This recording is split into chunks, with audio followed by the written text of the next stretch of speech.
Okay, something I want to talk about is that when you're using a knife and you're practicing attacking a target, so I hit that target from the draw. Bang, bang, bang, bang, bang, bang, bang, whatever you do. Okay, you're fine, do that. You want to hit it full force and drive some attacks in. Nice. That's what's probably going to happen, you know, in real life. If someone assaults you, you know, it's going to be very much what we call dirty energy, right? It's going to be really close, really violent, fast paced. Yes.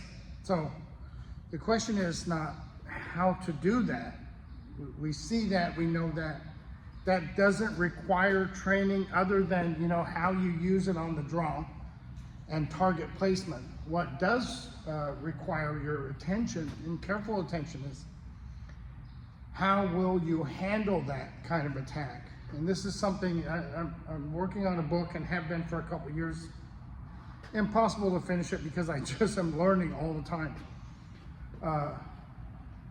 How are you going to handle that type of attack? And how does that affect how you perceive your own attack? And that's something that I see with a lot of really good knife people, knife instructors, knifers, whatever you want to, FMA guys you want to call that. It's going to affect how you perceive the whole situation.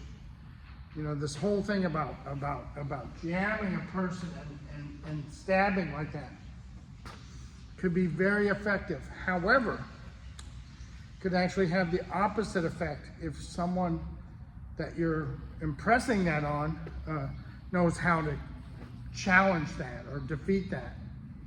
So when you're training these kinds of things where you bang, bang, you're hitting, how are you doing that? Because I don't know about this hand on the body and that's not how I'm going to do it. I know that's how a person that's violent, possibly experienced with the knife is going to do it. They're going to make hard contact with you and drive the weapon in. That's not how I'm going to do it because I've already developed myself to defeat that, and I know how easy it is to defeat that kind of attack. It's really just crazy that you got to go back and look at this and understand this. Also, even when you are using that kind of an attack, where are you placing your blade offensively? Where are you placing yourself defensively? So if I'm going to attack this person, if I'm going to approach directly and assault, why am I doing that? What's the conditions leading up to this? Fucker doesn't have any arms or legs. He's not going to defend, he's not going to block, he's not going to fight back. So you have to take in consideration, when my arm is here, what have I made vulnerable to a blind counter even? This is a blind counter now. What have I made available to my opponent? What's my weaknesses in that approach? That's what I want you to think about, especially when you talk about self-defense with a knife and where you're carrying it. Some of you guys are really smooth with your draws and wherever you're keeping your knife and how you're accessing that in multiple carry positions. Beautiful.